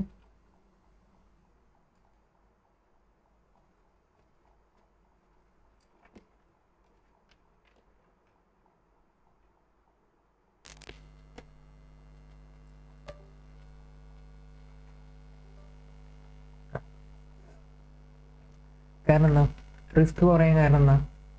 കാരണം ഇവർക്ക് നമ്മൾ ഇത്ര തന്നെ റിട്ടേൺ ഇവർക്ക് കൊടുക്കണമെന്ന് നിർബന്ധമില്ല. കാരണം ഇക്വിറ്റി ഉള്ളത് അവർ തന്നെയാണ് ഓണേഴ്സ്. കാരണം ഇവിടെ നമുക്ക് ലോസ് ഉണ്ടെങ്കിലും പ്രോഫിറ്റ് ഉണ്ടെങ്കിലും അവർ തന്നെയാണ്. അപ്പോൾ അതുകൊണ്ട് നമുക്ക് ഒരു ബേർഡൻ ഇല്ല. അവർക്ക് മന്ത്ലി ഇത്ര കൊടുക്കണം, ലോസ് ആണെങ്കിലും ഇത്ര കൊടുക്കണം, അങ്ങനെ ബേർഡൻ ഇല്ല. അപ്പോൾ അതുകൊണ്ട് തന്നെ റിസ്ക് വളരെ കുറവാണ് ഇക്വിറ്റിൻ്റെ കാര്യത്തിൽ. ഇനി കൺട്രോൾ നോക്കുമ്പോൾ നമ്മൾ ഇപ്പോൾ ഓൾറെഡി ഒരു 4 ആൾക്കാർ കമ്പനി തുടങ്ങി. ആ കമ്പനി കുറച്ച് വലുതായി വന്ന് അപ്പോൾ നമ്മൾ പബ്ലിക് കമ്പനിയാക്കി, എന്നിട്ട് ഷെയർ ഇഷ്യൂ ചെയ്തു. അപ്പം കുറേ എമൗണ്ടിന് ഷെയർ ഇഷ്യൂ ചെയ്ത് അപ്പോൾ കുറേ ആൾക്കാർ ഷെയർ ഹോൾഡേഴ്സ് ആയി. അപ്പം ഈ ആദ്യമുള്ള 4 ആൾക്കാർക്ക് 25% വിചാരിച്ചോളൂ. ആ 25% തന്നെ ഈ കമ്പനിയിലെ ഷെയർ അവർക്ക് ഉണ്ടാവില്ലല്ലോ ഈ പുതിയ ഷെയർ ഇഷ്യൂ ചെയ്യും. കാരണം ഈ പുതിയ ഷെയർ ഇഷ്യൂ ചെയ്യുമ്പോൾ ഈ വരുന്ന ആൾക്കാർ അവരും ഓണേഴ്സായി മാറുകയാണ്. അപ്പോൾ അതുകൊണ്ട് തന്നെ കൺട്രോൾ കുറയും. Dilution in control. കാരണം എന്താ? അവർ പുതിയ ഇക്വിറ്റി ഹോൾഡേഴ്സ് വരുമ്പോൾ അവർക്കും കൂടി കമ്പനീൻ്റെ ഓണർഷിപ്പ് അവർക്കും കൂടി പോവുകയാണ്. അപ്പോൾ നമ്മൾ ആദ്യം ഉണ്ടായിരുന്ന പ്രൊമോട്ടേഴ്സ് ആയിട്ടുള്ള ഷെയർ ഹോൾഡേഴ്സിൻ്റെ ഈ കൺട്രോൾ ഡൈല്യൂട്ട് ആയി പോവുകയാണ്. ഇപ്പം നമ്മൾ സ്പെഷ്യൽ റെസൊല്യൂഷനൊക്കെ പാസ്സാക്കുകയാണെങ്കിൽ 75% വോട്ടിംഗ് എന്നാണല്ലോ. അതുപോലെ തന്നെ റെസൊല്യൂഷൻ പാസ്സാക്കുകയാണെങ്കിൽ 50% കൂടുതൽ വേണമെന്നാണ്. അപ്പം അത്രയും പെർസെൻറ്റേജൊക്കെ നമുക്ക് ആദ്യം ഉണ്ടായിരുന്നെങ്കിലും ഇവർ എല്ലാവരും കൂടി വന്നാൽ ഇപ്പം നമുക്ക് ആദ്യമുള്ളവർക്ക് അത്ര പവർ ഉണ്ടായിരിക്കണമെന്നില്ല. അപ്പം നമ്മുടെ പവർ കൺട്രോളൊക്കെ കുറയും പുതിയ ഈക്വിറ്റി ഇഷ്യൂ ചെയ്താൽ. അതുപോലെ തന്നെ പിന്നെ ലോൺ അഥവാ ഡെപ്റ്റ്. ലോണാണെങ്കിൽ ലോണിന് കോസ്റ്റ് കുറവാണ്. കാരണം അവർ അധികം എക്സ്പെക്റ്റേഷൻ ചെയ്യുന്നില്ല. കാരണം അവർക്ക് അധികം റിസ്ക് ഒന്നുമില്ല. നമുക്ക് ലോൺ തന്നാൽ അവർക്ക് എന്താ ഇൻട്രസ്റ്റ് കിട്ടണം? നമ്മൾ ലോസിലാണോ, കമ്പനി കൂട്ടാൻ പോകണമെന്നൊന്നും അവർക്കറിയാം. അപ്പം അതുപോലെ തന്നെ റിസ്ക് നമുക്ക് ഭയങ്കര കൂടുതലാണ്. ഇതന്നെ നമ്മൾ ഇപ്പോൾ ലോസിലാണെങ്കിലും നമുക്ക് ഇൻട്രസ്റ്റ് കൊടുക്കാൻ വേണ്ടിയിട്ട് നമ്മൾ എവിടെന്നെങ്കിലും ഫണ്ട് ഒപ്പിക്കേണ്ടി വരും. അപ്പം ഈ ഫണ്ട് ഒപ്പിക്കുമ്പം ഇപ്പം നമ്മൾ ലോസിലാണെങ്കിൽ പിന്നെ നമ്മൾ വേറെ കമ്പനിയിൽ നിന്നോ അല്ലെങ്കിൽ ബാങ്കിൽ നിന്നോ പോയി ലോൺ എടുത്താൽ ലോൺ അങ്ങനെ അവർ തരില്ല. കാരണം നമ്മളെ കയ്യിൽ തിരിച്ചടക്കാനുള്ള കഴിവില്ല എന്ന് അവർ കണ്ടാൽ ലോൺ തരില്ല. നമ്മൾ ആകെ ഫുള്ള് പ്രശ്നത്തിലായി മാറും. അപ്പോൾ ഈ ലോൺ നമ്മുടെ കമ്പനീനെ സംബന്ധിച്ചിടത്തോളം കുറച്ച് റിസ്ക്കിയാണ്. അതുപോലെ തന്നെ കോസ്റ്റ് പക്ഷേ വളരെ കുറവാണ്. പിന്നെ അതുപോലെ തന്നെ നോ ഡയലൂഷൻ ഇൻ കൺട്രോളിൽ ഡയലൂഷൻ ഒന്നും വരില്ല. കാരണം നമ്മൾ ഷെയർ ഇഷ്യൂ ചെയ്യുന്ന അവർക്ക് ഓണർഷിപ്പ് ഒന്നും നമ്മൾ കൊടുക്കുന്നില്ല. നമ്മളൊരു ഫണ്ട് വാങ്ങുന്നു, അതിന് ഇൻട്രസ്റ്റ് നമ്മൾ കൊടുക്കുന്നു, അതാണ് ലോൺ. അപ്പം ഈ കാര്യങ്ങളൊക്കെ ശ്രദ്ധിച്ചുകൊണ്ട് വേണം നമ്മൾ ക്യാപിറ്റൽ സ്ട്രക്ചർ ഡിസൈഡ് ചെയ്യാൻ. അപ്പോൾ ഇതിൻ്റെ കുറേ തിയറീസൊക്കെ നമുക്ക് ക്യാപിറ്റൽ സ്ട്രക്ചർ എന്ന് പറഞ്ഞ ചാപ്റ്ററിലൂടെ നമുക്ക് പഠിക്കാം.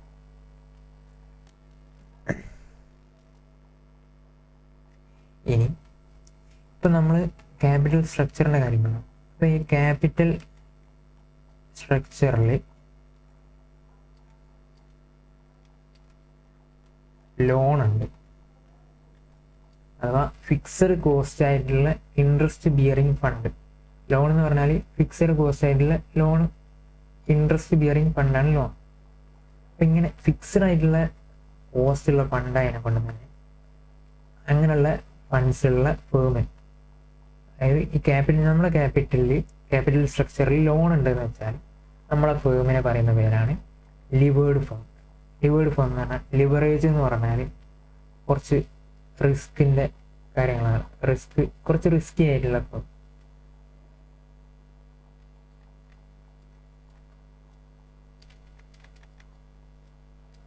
Levered firm. ഇനി ക്യാപിറ്റൽ സ്ട്രക്ചറിൽ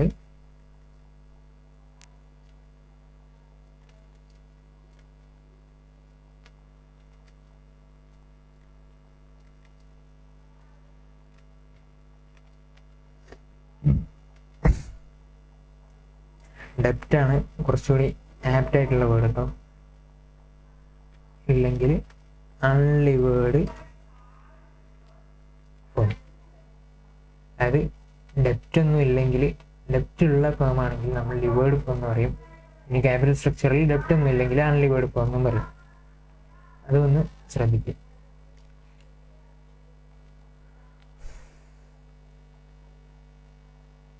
ഇനി നമ്മുടെ ഫേമിൻ്റെ വാല്യൂ എങ്ങനെയാണ് ഡിസൈഡ് ചെയ്യുന്നത്? അത് നിങ്ങൾ ചിന്തിച്ചിട്ടുണ്ട്. അപ്പോൾ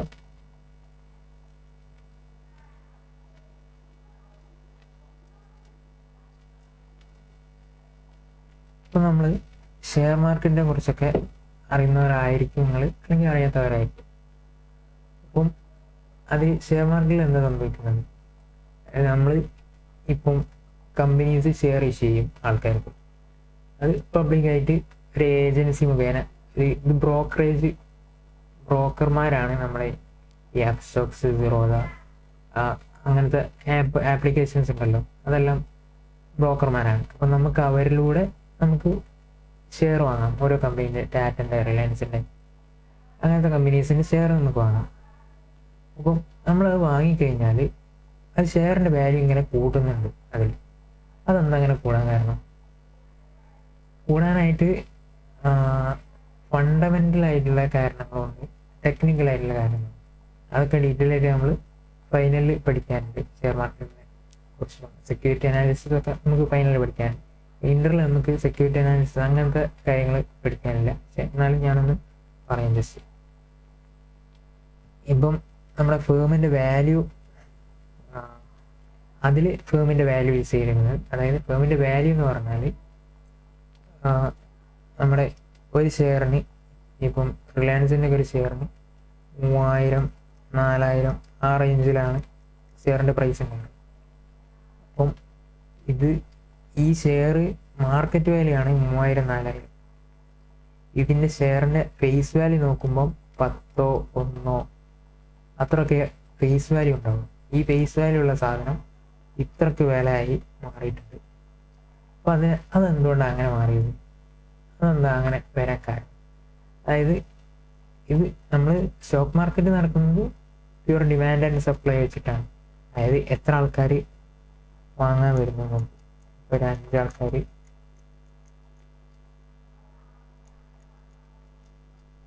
3 ആൾക്കാർ വാങ്ങാനുണ്ട്, ഒരാളെ വിൽക്കാനുണ്ട്.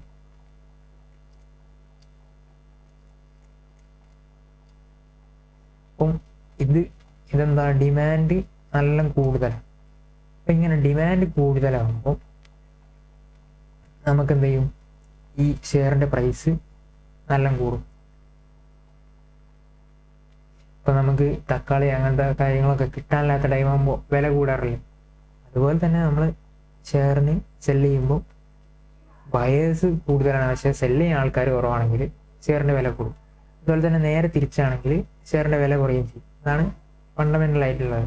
അല്ലാതെ ടെക്നിക്കലായിട്ട് ഷെയർ മാർക്കറ്റ് അല്ലാത്ത കുറച്ച് കാര്യങ്ങളൊക്കെ എഫക്റ്റ് ചെയ്യുന്നതുകൊണ്ട് ഞാൻ വളരെ ബേസിക് ആയിട്ടുള്ള പറയും.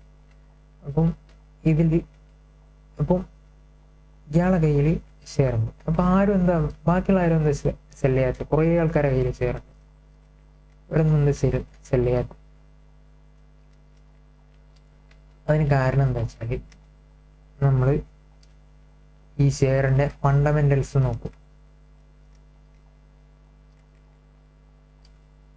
ഫണ്ടമെൻ്റൽസ് എന്ന് പറഞ്ഞാൽ ഈ ഷെയറിൻ്റെ ഡിവിഡൻഡ് എങ്ങനെയാണ് കൊടുക്കുന്നത്, അതുപോലെ തന്നെ മാർക്കറ്റ് പ്രൈസ് എത്ര ഉണ്ട്, അതെങ്ങനെ കൂടിക്കൊണ്ടിരിക്കുന്നുണ്ട്, അതിൻ്റെ ട്രെൻഡ് എങ്ങനെയാണ് നമുക്ക് നോക്കും. പിന്നെ അതുപോലത്തെ കാര്യങ്ങളൊക്കെ നമ്മൾ നോക്കും. അങ്ങനെ അതുപോലത്തെ കാര്യങ്ങൾ നോക്കുന്നതിൽ നമ്മൾ ഈ ഒരു ഷെയർ നല്ലതാണോ അല്ലേ എന്ന് അറിയാൻ വേണ്ടി നമ്മൾ മാർക്കറ്റ് വാല്യൂ കണക്കാക്കുമ്പോൾ value of the firm decide ചെയ്യുന്ന ഒരു ഫാക്ടർ ഉണ്ട്.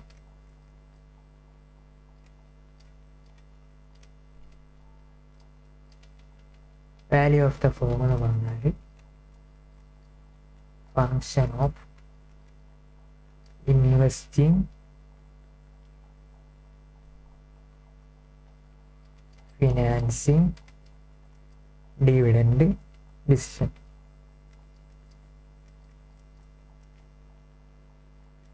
ഇത് ഇൻവെസ്റ്റ്മെന്റ് ഡിസിഷനാണ്, ഇത് ഫിനാൻസിങ് ഡിസിഷനാണ്,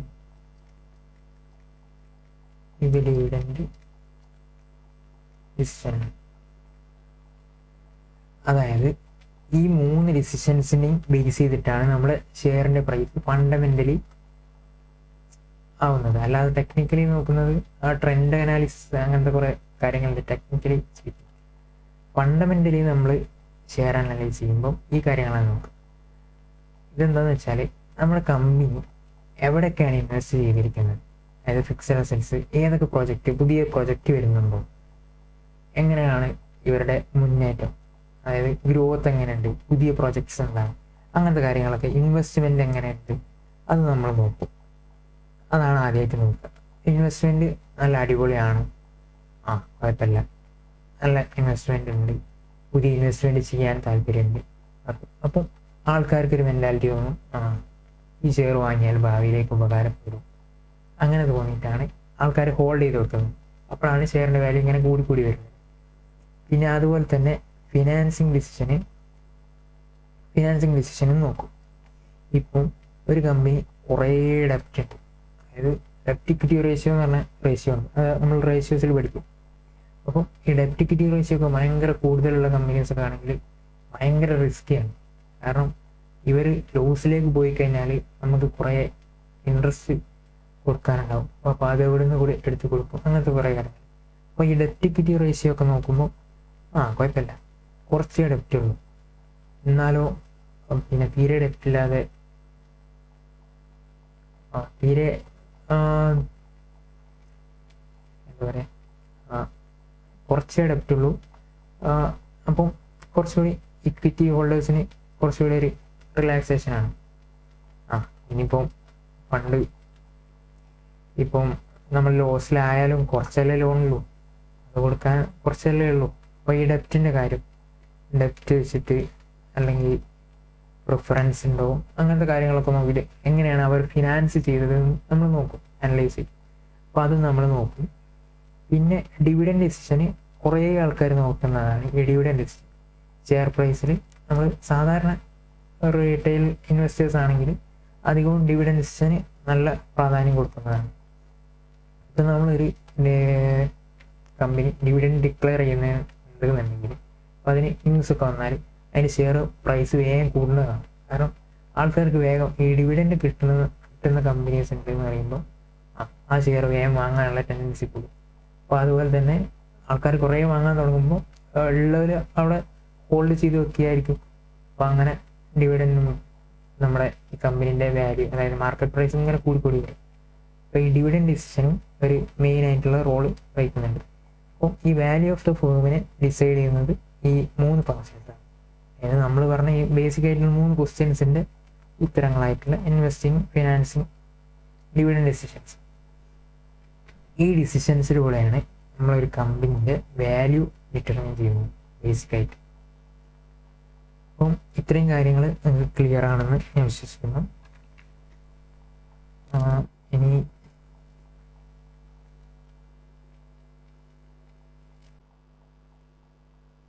നമുക്ക് ഏജൻസി റിലേഷൻഷിപ്പ്, അതുപോലെ തന്നെ ഏജൻസി കോസ്റ്റ് എന്താണെന്ന് നോക്കാം.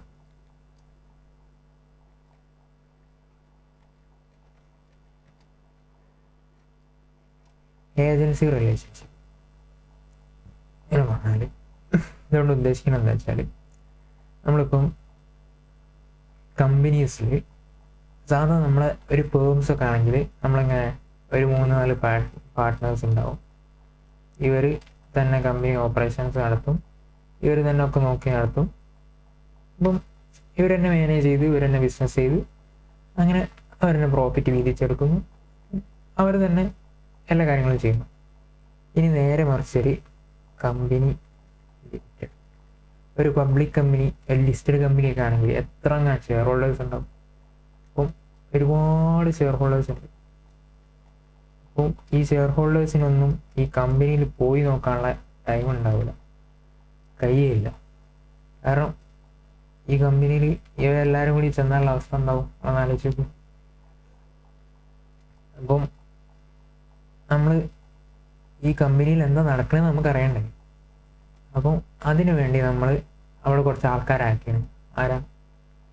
അവിടെ മാനേജേഴ്സ് എന്നൊക്കെ പറഞ്ഞിട്ട് ഫിനാൻസ് മാനേജർ, CEO, CFO, അങ്ങനത്തെ കുറേ ആൾക്കാരില്ലേ. അതായത് മാനേജീരിയൽ പൊസിഷൻ വഹിക്കുന്ന ആൾക്കാരുണ്ടാവും. ഇപ്പം സാധാ സ്റ്റാഫായിട്ട് സാധാ എംപ്ലോയീസ് അല്ല, മാനേജ്മെൻറ്റ് നോക്കുന്ന, ആ മാനേജ്മെൻറ്റിൻ്റെ ഡിസിഷൻ മേക്കിങ് അങ്ങനത്തെ കാര്യങ്ങളൊക്കെ നോക്കുന്ന ആൾക്കാരുണ്ടാവും. അപ്പം ഈ ആൾക്കാരെന്ന് പറഞ്ഞാൽ CEO, CFO അങ്ങനത്തെ ആൾക്കാരെന്ന് പറഞ്ഞാൽ നമ്മുടെ ഈ ഷെയർ ഹോൾഡേഴ്സ് അപ്പോയിൻ്റ് ചെയ്തിട്ടുള്ള ഷെയർ ഹോൾഡേഴ്സിൻ്റെ ബിഹാഫിൽ നിൽക്കുന്ന ഏജൻസാണ്. ഇവരാണ് ഈ ഏജൻസ്, അതായത് ഇവർ ഈ മാനേജേഴ്സാണ് എന്ത് ചെയ്യുക, ബിസിനസ് നടത്തുക. ഇവരാണ് കൊട്ടേഷൻസ് എടുക്കുക, ഇപ്പം ബിസിനസ് എക്സ്പാൻഡ് ചെയ്യുക, അങ്ങനത്തെ കാര്യങ്ങളൊക്കെ ഇവരാണ് ചെയ്യുക. ഷെയർ ഹോൾഡേഴ്സിൻ്റെ ഫണ്ട് അവിടെ ഇട്ട് വെച്ചിരിക്കുന്നു, ഇന്നൊരു വില ഏൽപ്പിച്ചു. ഇനി ഇത് ഞങ്ങളിതാ പൈസ ഞങ്ങൾ തന്നാണ്, ഇനി നിങ്ങളെന്താ വെച്ചാൽ ഞങ്ങളെ ബിസിനസ് ഒന്ന് അടിപൊളിയാക്കിയിട്ട് നിങ്ങളൊക്കെ ഒന്ന് മാനേജ് ചെയ്യണം, അതിനുള്ള സാലറി ഞങ്ങൾ നിങ്ങൾക്ക് തരും. അതാണ് ഈ ഇപ്പം ഇവിടെ ഒരു ഏജൻറ്റ് റിലേഷൻഷിപ്പ് വന്നതാണ്. ഒരു ഏജൻസി റിലേഷൻഷിപ്പ് ഉണ്ട്. അപ്പം ഷെയർ ഹോൾഡേഴ്സിൻ്റെ ഏജൻ്റായിട്ടാണ് നമ്മളെ മാനേജേഴ്സ് വർക്ക് ചെയ്യുന്നത്. അപ്പം ഇവർക്ക് നമ്മൾ സാലറി കൊടുക്കണം. അപ്പം ഈ സാലറിനെ തന്നെയാണ് ഏജൻസി കോസ്റ്റ് എന്ന് പറയുന്നത്. അതായത് ഈ ഏജൻറ്റുമാരെ നമുക്ക് അവിടെ നിർത്താനുള്ള നമുക്ക് വരുന്ന കോസ്റ്റ്, അതാണ് ഏജൻസി കോസ്റ്റ്. അപ്പം ഈ ഏജൻസി കോസ്റ്റ് എന്ന് പറഞ്ഞാൽ നമ്മൾ ഈ മാനേജേഴ്സിനെ നിർത്താൻ വേണ്ടി നമുക്ക് വരുന്ന കോസ്റ്റ്. അതുപോലെ തന്നെ ഏജൻസി റിലേഷൻഷിപ്പ് എന്ന് പറഞ്ഞാൽ ഈ ഷെയർ ഹോൾഡേഴ്സും മാനേജേഴ്സും തമ്മിലുള്ള ഈ റിലേഷൻഷിപ്പ്. അപ്പം ഇതൊന്ന് നോക്കുക. ഇതൊന്ന് ഈ ഭാഗം ഒന്ന് ICAൻ്റെ മെറ്റീരിയൽ എടുത്ത് നിങ്ങളൊന്ന് ഈ ചാപ്റ്റർ ഒന്ന് ഫുള്ളായിട്ടൊന്ന് കവർ ചെയ്യുക. ഇത് ഏതാണ്ട് ഏറെക്കുറെ കവർ ചെയ്തിട്ടുണ്ട്. ഇനി നമുക്ക് നമുക്ക് ചാപ്റ്റേഴ്സിലേക്ക് വരാൻ പോകുന്ന ചാപ്റ്റേഴ്സിലേക്ക് ആവശ്യമുള്ള കുറച്ച് കാര്യങ്ങൾ, time value of money, present value calculation, അങ്ങനത്തെ കാര്യങ്ങളൊക്കെ നമുക്കൊന്ന് നോക്കാം. അത് ബേസിക് ആയിട്ടുള്ള കാര്യങ്ങളാണ്, പക്ഷേ കുറച്ച് അടുത്ത ചാപ്റ്ററിലേക്ക് എത്തുമ്പോൾ നമുക്ക് ആവശ്യം വരും. അപ്പോൾ അങ്ങനത്തെ കാര്യങ്ങളാണ് നോക്കുന്നത്. അപ്പോൾ ഈ ചാപ്റ്റർ ഏതാണ്ട് എൻ്റെ ചെയ്തിട്ടുണ്ട്. നിങ്ങളൊന്ന് ടെക്സ്റ്റ് വെച്ചിട്ട് ICAൻ്റെ മെറ്റീരിയൽ വെച്ചിട്ട് പഠിപ്പിച്ച കാര്യങ്ങളൊക്കെ ഒന്ന് നോക്കിയിട്ട് ജസ്റ്റ് ഒന്ന് റീഡ് ചെയ്യും. അപ്പം MCQ വരാനൊക്കെ ചാൻസുള്ള ഭാഗങ്ങളൊക്കെ ഉണ്ട്. അപ്പം നിങ്ങളൊന്ന് നോക്കുക.